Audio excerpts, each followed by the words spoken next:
Hebreus no capítulo 11, verso 1 e 2 vai falar assim: ora, a fé é a certeza de coisas que se esperam, é a convicção de fatos que não se veem. Verso 2: pois pela fé os antigos obtiveram um bom testemunho. Pai, eu te agradeço pela tua palavra, Jesus.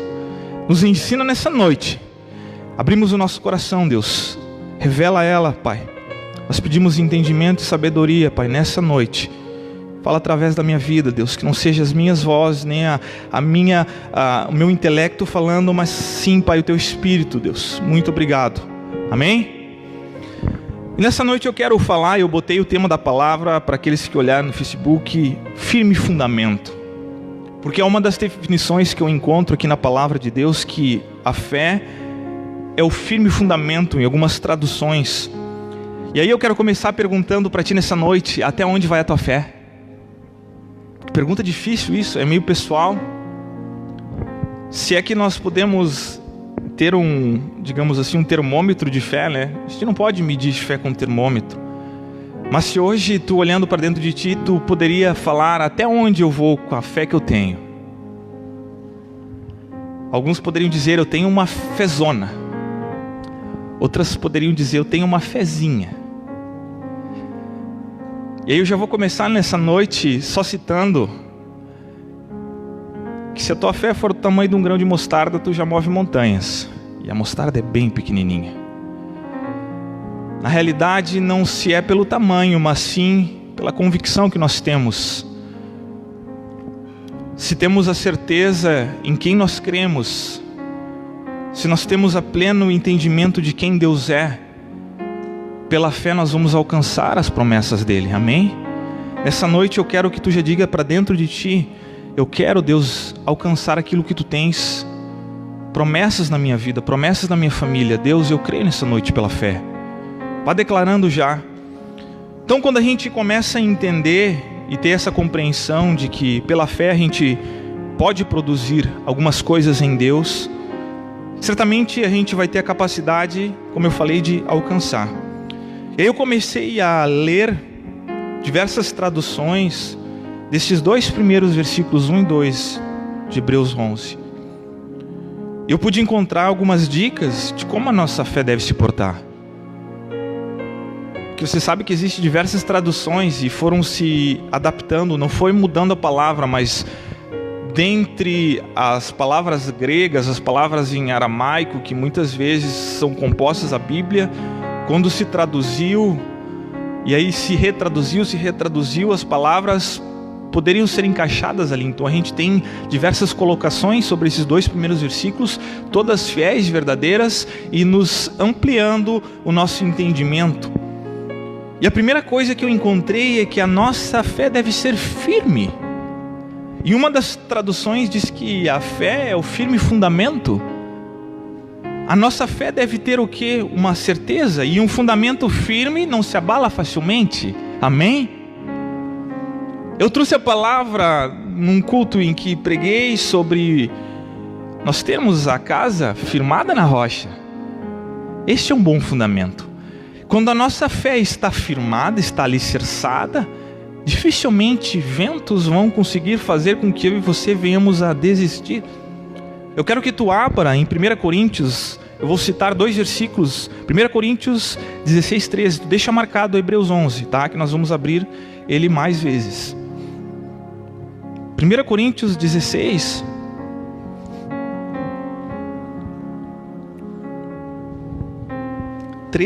nós vamos ver Paulo falando assim: mantenham-se firmes na fé, para tornar-se poderosos. Mantenham-se firmes na fé. Sede vigilantes, permanecei firmes na fé. Portai-vos varonilmente, fortalecei-vos. Nessa noite eu quero começar a inculcar na cabeça de vocês que eu e você precisamos estar firmes. Muitas vezes a gente pode dizer, eu tenho fé em Deus, mas se não permanecer firme, as coisas não vão acontecer. se eu não for como um guerreiro determinado até eu alcançar a vitória em Deus, até eu conquistar, até eu chegar aonde Deus prometeu, eu posso pela metade do caminho me desanimar. Muitas pessoas nesses dias não estão com seu coração tão firmes quanto deveriam. Muito porque não olham para a palavra de Deus e não enxergam a grandiosidade do nosso Deus, não enxergam a grandiosidade da sua palavra e o poder que a palavra dele teve anteriormente e tem até hoje. Porque se nós enxergarmos desta maneira, nós vamos se manter firmes na fé, sim. Outro versículo que eu quero citar para vocês é Colossenses capítulo 1.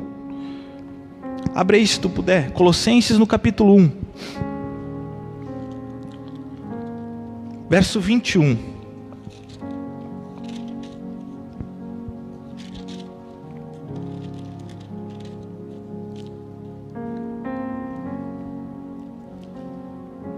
Até o 23.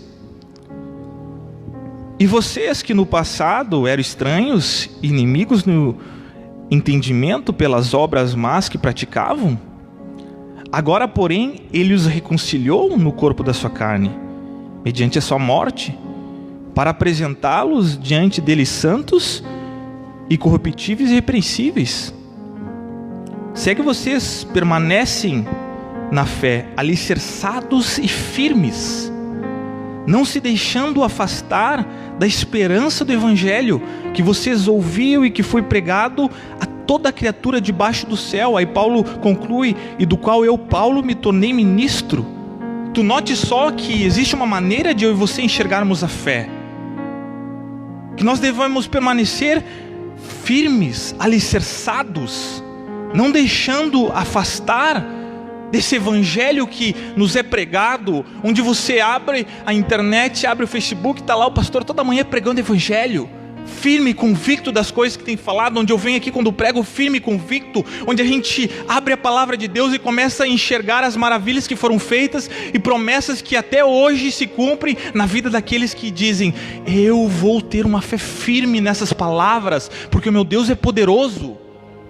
Nessa noite, tu tem que colocar no teu coração: eu devo estar firme, eu devo estar alicerçado. Meu irmão, começamos uma obra na nossa vida quando eu e você decidimos aceitar Jesus.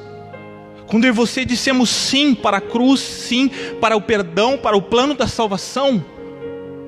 Mas somente isso não basta. Nos dias de hoje é necessário eu e você desenvolvermos em Cristo Jesus esta firme convicção, este firme fundamento que se dá nele, na pessoa de Jesus Cristo. Eu e você olhamos, confiamos, nos movemos, caminhamos e somos assim recompensados segundo o querer e a vontade dele. Amém? Por isso nessa noite eu e você precisamos entender quão bonito é quando eu e você olhamos a palavra e entendemos que a gente deve continuar firmes, alicerçados. Quando eu ouço a palavra de Deus, eu tenho que entender que este ouvir a palavra vai contribuindo para a minha fé, vai contribuindo para o meu entendimento daquilo que Deus é, daquilo que Deus é capaz, para que eu não venha ouvir as vozes, para que eu não venha enxergar o vento, para que eu não venha parar nos obstáculos, mas antes eu consiga ultrapassá-los em Deus. Nessa noite, quantos entraram aqui para adorar a Deus? Quantos entraram aqui para render louvores? Quantos entraram aqui para dizer: Deus, Tu és a minha rocha, Tu és aquilo que eu preciso, em Ti está firmado, está alicerçado o meu entendimento, em Ti eu sou mais que vencedor. Quantos nessa noite pode dizer que são mais que vencedores em Cristo? E Tu é mais que vencedor em Cristo, então aplauda Ele, diga: Jesus, eu sou mais que vencedor em Ti. Se eu e você entendemos que a morte já não para aqueles que estão em Cristo, eu e você somos mais que vencedores. A morte não nos para, a morte não te para, meu irmão. Por que nós vamos temer num mundo que prega o medo, que prega a desolação? Se vemos até este local, estamos reunidos, eu olho para um povo aqui comprado, redimido junto comigo aqui, eu me incluo nesse povo, que Deus olhou e disse: povo meu, é povo adquirido, eu morri, eu venci, está pago toda escrita de dívida, agora vocês por fé vão viver a minha palavra, vão viver os meus mandamentos, e vocês vão vencer em mim. Porque desta maneira eu e você vamos andar com uma outra postura. a postura de quem sabe que Deus governa todas as coisas, de que Ele venceu. A nossa fé deve ser firme, mas outra coisa que eu encontrei aqui, que a nossa fé também deve ter é convicção. Uma fé sem convicção é uma fé murcha e xoxa. Quantos aqui já ouviram uma pessoa falar e aí tu, no meio do pensamento, daquilo que a pessoa está falando, tu pensa contigo mesmo, não tem convicção do que está falando, não tem muita certeza. A gente sabe que às vezes quando eu e você não temos total domínio sobre alguma coisa, a gente pode até meio citar algumas coisas, sabe? Tentar desenrolar. Mas não tem como nós tentarmos desenrolar uma fé se nós não tivermos convicção. Se eu não olhar para Jesus e não enxergar nele a minha torre forte, o meu castelo forte. Então nós somos cristãos, certo? Só eu aqui sou cristão. Todos nós olhamos para Cristo, sabemos que Ele é nosso Pai, que Ele nunca nos abandona. São coisas que nós ouvimos. E aí eu acho bonito, a gente vem para o culto, a gente costuma cantar louvores. Cristo move as montanhas e tem poder para salvar para sempre. A gente vai aumentando a fé enquanto canta. A gente vai exaltando o caráter de Deus em canções, colocando tudo aquilo que nós expressamos aqui como humanos, sabe? Aí à medida que a palavra vai sendo desenvolvida, tu vai criando mais fé no teu coração, sabe? Tu vai entendendo que tu pode ser próspero em Deus, que Deus pode te salvar, que Deus tem algo melhor para ti, da nossa identidade em Cristo. E aí entre uma pregação e outra a gente vê amém, amém, glória a Deus, aleluia. É bom quando acontece isso, quando a gente não hesita, quando a gente está num ambiente, sabe, e é contagiado por essas coisas. Só que quando a gente está em algum momento talvez que exige o exercício da nossa fé, será que nós somos tão enfáticos em talvez visualizar tudo isso que a gente aprende no culto, as promessas de Deus, e conseguimos no momento de dificuldade dizer, glória a Deus, aleluia, Deus está comigo? Porque uma coisa é cantarmos aqui, outra coisa é vivermos, ou quando se apresenta a situação difícil. E eu não estou aqui falando que é fácil. Existem situações que realmente somos humanos, temos nossos sentimentos e muitas vezes a gente pode pensar, mas não pode passar disso, meu irmão, para mim e para você, porque logo a gente se lembra de Cristo Jesus e a gente disse, eu tudo posso naquele que me fortalece. A gente começa a desenvolver a fé em Cristo Jesus. E eu quero que tu abra em Josué no capítulo 1, no verso 5.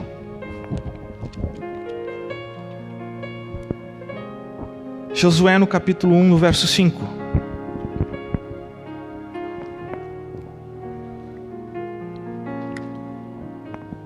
Aqui nós vamos ler no primeiro capítulo de Josué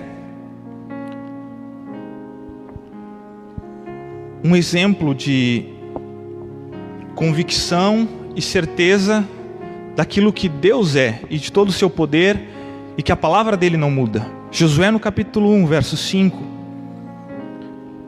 Deus vai relembrar para Josué as promessas que ele havia feito ao povo de Israel.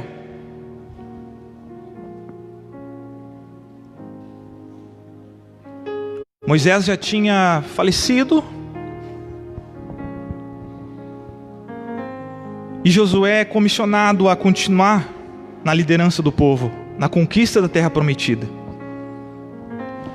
E tu vai olhar a primeira coisa que Deus faz na troca, quando Josué já não está mais presente, quando Moisés já não está mais presente, no verso 5, olha só. Ninguém poderá resistir a você todos os dias da sua vida. Assim como estive com Moisés, estarei com você. Não o deixarei, nem o abandonarei. Tu tem noção do que é isso? Quantas vezes talvez a gente inicia coisas, inicia planos, começamos trabalhos, temos que dar sequência a alguma coisa, e humanamente às vezes a gente para e pensa, será que eu vou ter a mesma força, a mesma capacidade? Só que temos um detalhe, nós não estamos sozinhos, existe um Deus. que prometeu, e a palavra dele é fiel, é perpétua, ele não volta atrás. E aqui a gente vê Josué ouvindo do próprio Deus palavras encorajadoras, palavras para ter fé o suficiente para dizer, olhar para aquele povo e dizer: eu vou chegar na terra, porque Deus não voltou atrás. Deus disse: eu serei com você todos os dias, ninguém poderá te resistir. Olha só, uma coisa é eu falar, olha só, Charles, ninguém vai poder te resistir, tá? O Charles vai olhar e vai dizer amém, ok, é um humano falando. Mas quando sai da boca do próprio Deus, o Todo-Poderoso, aquele que criou todas as coisas, aquele que te trouxe a vida, que faz num estralo existir, que abre e fecha portas, aquele que tudo criou, aquele que venceu a morte, quando este diz: eu serei contigo e ninguém poderá lhe resistir, qual será a atitude que eu e você devemos ter? Perante uma palavra dada pelo Senhor. Isso aqui José ouviu, e talvez foi uma das coisas que ele precisava ouvir para continuar daquele jeito. Isso é interessante. Se você voltar para Deuteronômio, vamos voltar ali um pouquinho, Deuteronômio no capítulo 11, no verso 24, para tu entender e tu enxergar que Deus não mudou. Deuteronômio 11, 24 e 25.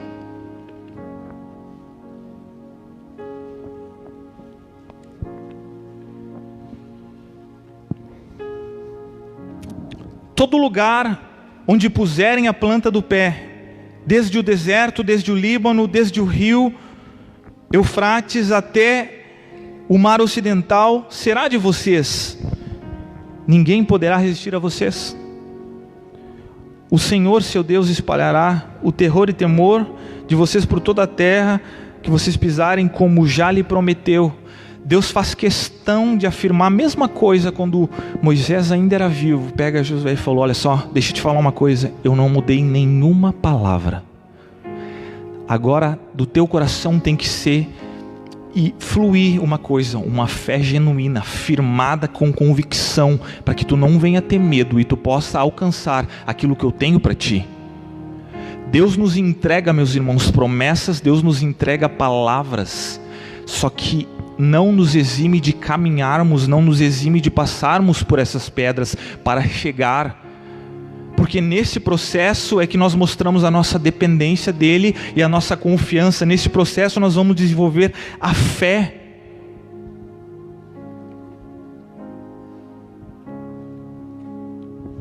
Tu nota como a fidelidade de Deus, o cumprimento da promessa dele.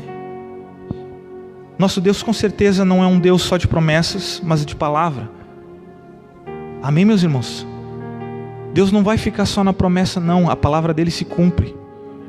Ele não é homem para mentir. Quando tu entende isso, tu entende que o Senhor falou que todo aquele que estivesse debaixo dos seus braços, que todo aquele que confessasse como Senhor e Salvador, agora já seria uma propriedade dele. Como propriedade, ele começa a cuidar direitinho de ti. Tudo aquilo que tu está precisando nesses dias, talvez, é desse entendimento de saber que Deus é fiel. Cabe a nós ter esta fé. Comecei a entender que na verdade é uma questão de posicionamento. Então, se eu compreendo quem é Deus e o poder da palavra dele, logo eu sei que ele é poderoso para continuar e para fazer a obra. Deus é poderoso, sabe que não há nada que possa impedir o agir e o manifestar de Deus. Se Deus não mudou a palavra, por que eu tenho que temer? Por que eu tenho que parar? Ou por que eu tenho que deixar com que essas coisas que se levantam diante de mim façam um impedimento? Não, eu vou ter uma fé que é certeira. Agora outra coisa que eu encontrei, eu vou voltar ali onde eu deixei marcado, em Hebreus 11, no versículo 2. A nossa fé também serve de testemunho. O verso 2 vai falar assim: pois pela fé os antigos obtiveram bom testemunho. Pela fé os antigos obtiveram bom testemunho, eles alcançaram bom testemunho. Como é interessante nós percebermos que a fé, além de firme fundamento, além de uma plena convicção das coisas que nós não vemos, mas sabemos que em Deus nós vamos receber, ela também serve de bom testemunho. Como eu e você vamos andar nessa terra se não dermos bom testemunho da nossa fé, se não aplicarmos a nossa fé para que os outros vejam e também creiam, assim como eu e você creiamos? Se nós andarmos e pelo meio do caminho pararmos, como é que vocês acham que as pessoas vão? Olha lá os crentes que começam tendo fé e logo já terminam. Isso aí é fogo de palha. Isso logo acaba, sabe? Começam todo felizes, mas pela metade vão parando. A nossa fé não serve apenas de alicerce, como eu falei, de convicção, mas de testemunho. Aí onde através de ações dignas de alguém que sabe e confia, a gente começa a expressar no nosso caminhar a certeza de que Deus é por nós. Tu tem que expressar isso diariamente como um testemunho para aqueles que veem de ti, para aqueles que te observam. Muitas vezes a gente diz, a gente tem que ter bom testemunho, sabe? Eu tenho que ser crente, e a gente fica cuidando para não pecar. Mas tu sabia que tu também dá um bom testemunho tendo fé e convicção em Deus? Tu dizendo, olha, eu não abro mão porque eu sei que meu Deus é poderoso. Tu dá testemunho, Deus olha para ti e vê, aqui está um coração que não abre mão, aqui está um coração que está fechado comigo. E as pessoas que estão ao teu lado começam a perceber, como pode?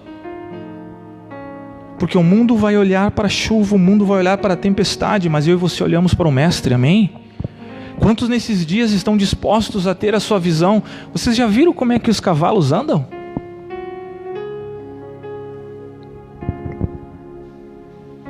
Com um negócio do lado aqui? Eu não sei como é que é o nome daquilo. Se alguém souber, eu vou chamar de tapa-olho. Tapa-olho sem tapar. O cavalo anda com aquilo do lado para que não seja distraído pelas coisas que estão à sua volta. Ele só enxerga a frente. Então o cavaleiro está lá e aquele negócio está bloqueando. Se tem alguma coisa aqui do lado para chamar, ele não sabe. Ele sabe para onde é que ele tem que ir. Ó, é reto, linha reta. O cara vai e bota ali as comidinhas, às vezes, ó, é reto. Quando eu e você botamos a fé, a nossa fé faz assim, olha, nos blinda o teu coração, blinda a tua vida, e tu olha para Cristo, e tu vai na direção dele, sabendo que ali na frente, tu vai encontrar a vitória, porque Deus é fiel. Tenha fé nas coisas que tu entrega na mão de Deus. E aí por isso que eu entendo que Tiago vai falar que a fé sem obras é... Por que a fé sem obras é morta?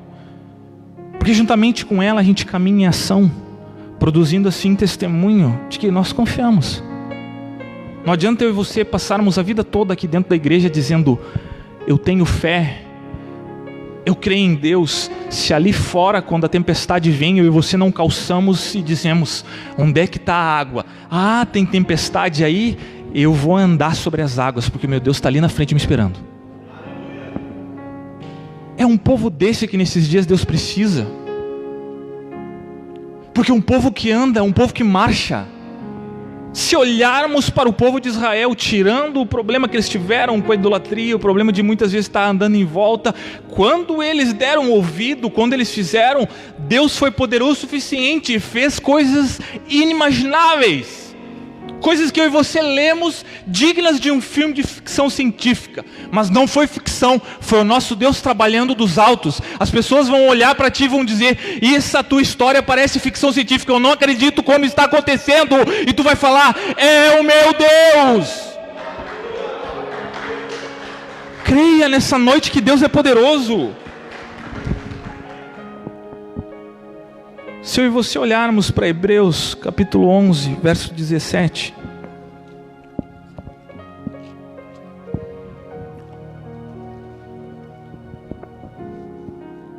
Vai nos mostrar este proceder. Pela fé, Abraão, quando posto à prova, ofereceu Isaque, aquele que acolheu as promessas de Deus, estava pronto a sacrificar o seu próprio filho. Isto é fé com obras. Isto é confiança junto à obediência. Eu ando, posso não entender, mas eu faço porque creio no Deus. Tu vai entender um pouco, se tu quiser abrir, lá em Gênesis, vamos ler os primeiros versículos, Gênesis 22, deixa marcado aí, Hebreus. Gênesis 22, do 1 ao 8. Está descrevendo essa história, para que tu possa te situar. Gênesis 22, 1 ao 8.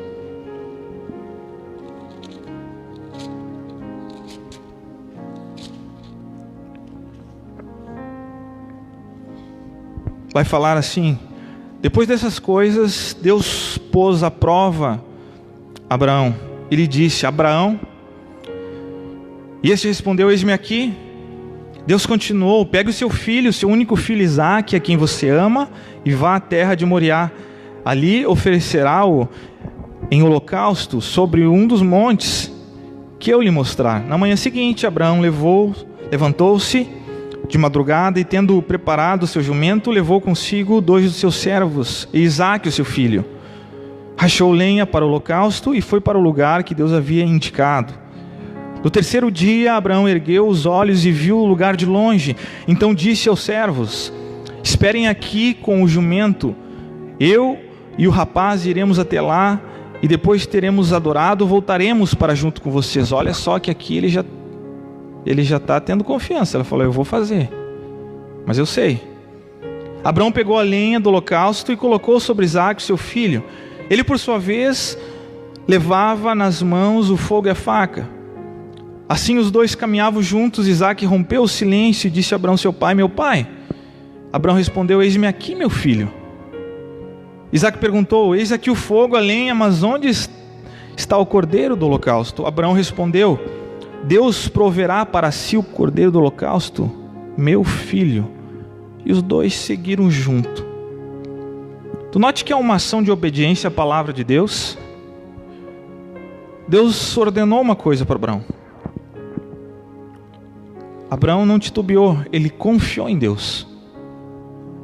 Entenda que a fé vem juntamente com uma ordem, com uma ordenança de Deus nas nossas vidas, para que eu e você possamos comprovar assim que Ele tem o total controle e domínio.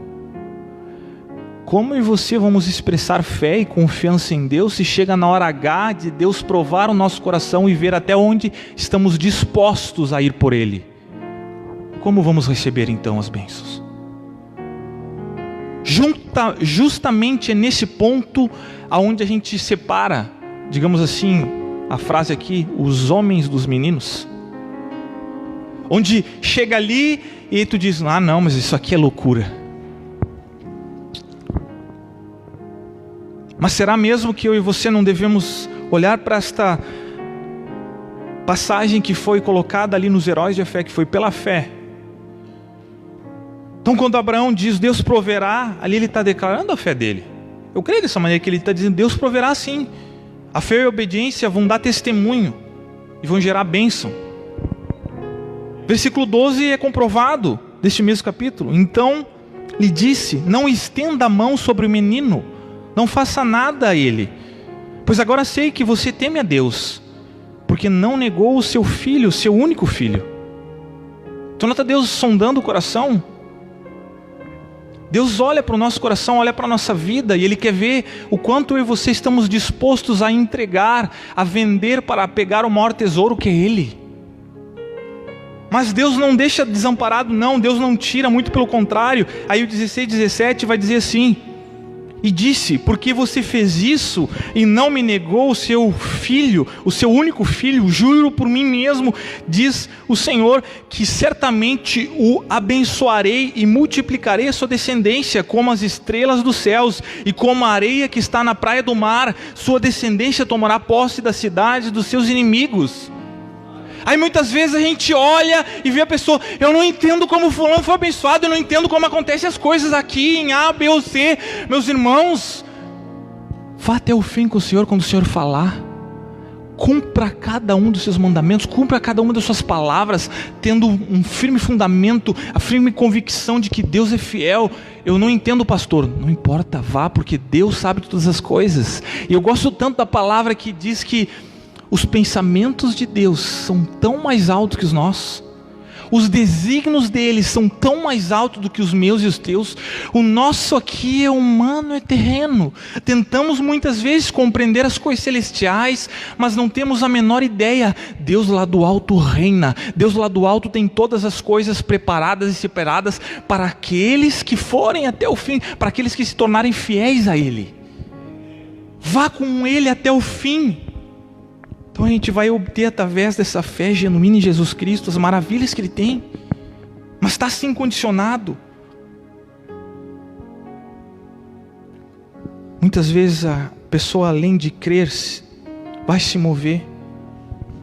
Então nessa noite se mova, meu irmão. O que está faltando? O que está faltando para tu te mover? O que está faltando para tu acreditar? Creia nessa noite.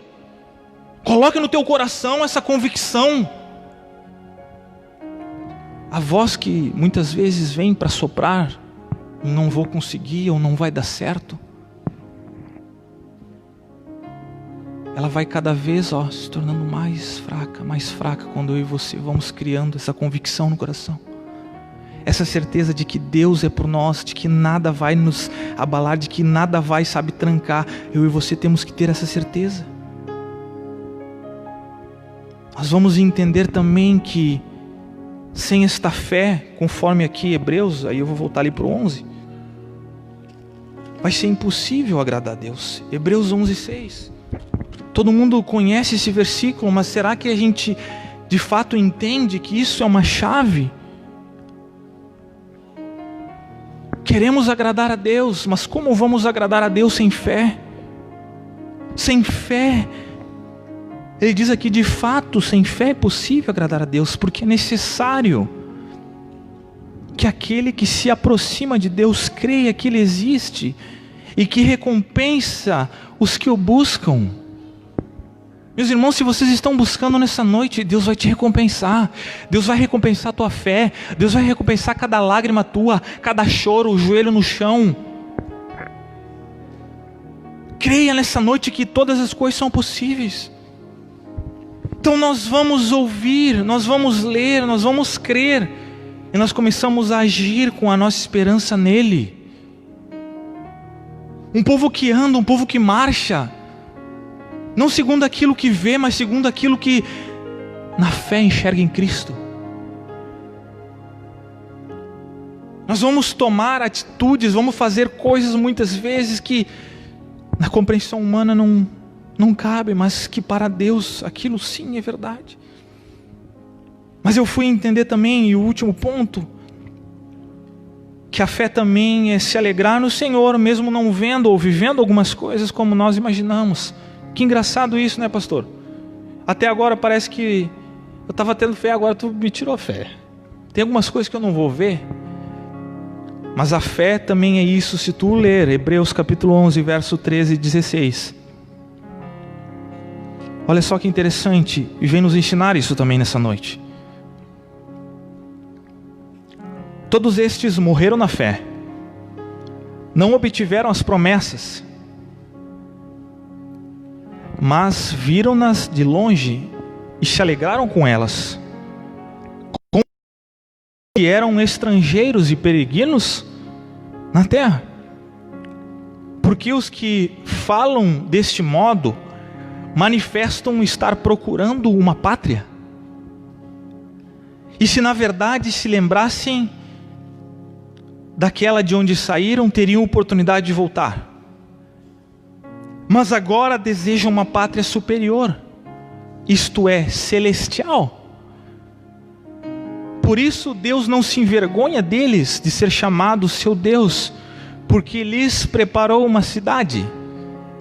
Eu não sei se vocês compreendem, meus irmãos, que por isso que muitas vezes o mundo pode nos dizer: o que adianta? Olha ali.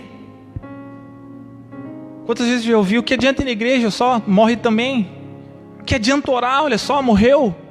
O que adianta? O que adianta? O mundo põe à prova a fé que nós temos. Só que quando eu entendo que a fé não está condicionada àquilo que acontece, pelo contrário, a minha fé está firmada e fundamentada em quem? Em Cristo Jesus, no qual eu olho para Ele e entendo que nele eu sou mais do que vencedor. Por quê? Porque nele eu sou eterno. Ele está preparando para mim uma casa. Esse corpo não é o final, esta vida não é a final. Então a fé me leva a crer que mesmo as coisas aqui talvez não dão da maneira que eu queria que desse, lá em cima está preparado um lugar para aqueles que têm a firme certeza neste Deus. Tu nota como a fé não é uma coisa simples, não. A fé precisa estar fundamentada, precisa estar baseada. Eu e você precisamos crer. Mas isso não quer dizer que muitas vezes a gente vai olhar algumas coisas. Estes heróis da fé em qual você lê aqui, está aqui descrito, foram heróis e não deixaram de ser heróis, e muito menos foram menosprezados, porque não se concretizou aquilo na qual eles estavam peregrinando, ou naquilo em que eles estavam, empenhados a fazer enquanto em vida. Mas isso não quer dizer que eles não tiveram fé suficiente, muito pelo contrário. A gente lê aqui, o autor de Hebreus falando que a gente viu um bom testemunho deles, e este é o fato. Enquanto eles viveram, eles deram um bom testemunho, honraram a Deus, fizeram as suas palavras, firme convicção, firme fundamento. Acabou a vida, eles não viram a promessa. Talvez para o mundo olha para eles e falaram, fracassado, não chegou. Mas Deus, olhando de cima, disse, filho em quem me agrado, teve fé o suficiente. E aí o que eu mais adoro em Deus é que esse Deus é o Deus da fé, é o Deus geracional, que vai de pai para filho, de geração em geração. Então o meu pai teve fé, eu estou tendo fé, meus filhos terão fé, e assim será sucessivamente. E Deus, com a sua promessa e com a sua palavra, vai de geração em geração, e nós vamos dando bom testemunho. Vocês entendem que a fé é a certeza das coisas que a gente não enxerga muitas vezes, talvez não podemos enxergar, mas Deus está ali, ela está agindo a nosso favor, a favor da nossa família. Por isso, quantos nessa noite estão aqui e talvez não tenha pessoa do teu lado, vão passar orando, mas com a fé que tu tem, talvez um dia lá no céu tu vá olhar frutos dessa firme convicção que tu tinha, pessoas que tu orou, pessoas que tu chorou.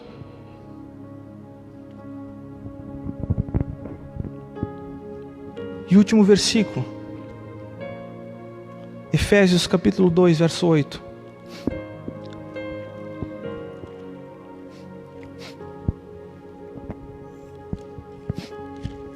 Efésios capítulo 2.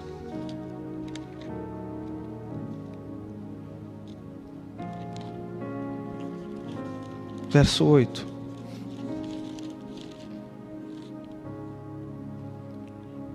Porque pela graça vocês são salvos, mediante a fé. E isto não vem de vocês, é dom de Deus. Não de obras para que ninguém se glorie. Porque pela graça vocês são salvos mediante a fé. Nós não entendemos como, não sabemos como as coisas muitas vezes acontecem, mas nós temos a certeza que pela fé nós vamos encontrar salvação nele. Pela fé a nossa família vai ser salva. Pela fé Deus está cuidando de nós. Pela fé Deus está trabalhando por nós. Vocês entendem que a fé está na vida daqueles que creem em Deus. Não tem como eu e você dizer, eu venho na igreja, e a nossa fé não ter esse volume. Então eu e você temos que entender que existe um lugar sim, para todo filho de Deus que confessa o seu nome. Existe um lugar que eu e você devemos entrar, este lugar de filho que reconhece, que olha para o pai, que sabe o poder que o pai tem, que sabe o cuidado que o pai tem. Então nessa noite você entrou aqui, Deus sabe do teu coração, Deus sabe da tua vida, Deus sabe das tuas necessidades, Deus sabe de cada detalhe, Deus sabe de cada choro, de cada pensamento. Ele sabe desde a hora que tu entrou até a hora que tu vai sair. Ele sabe de todas as coisas, meu irmão. De Deus nós não podemos esconder nada, mas saiba de uma coisa, você pode vencer muitas dessas coisas tendo fé e convicção em Deus. Eu te convido nessa noite a tu baixar a tua cabeça.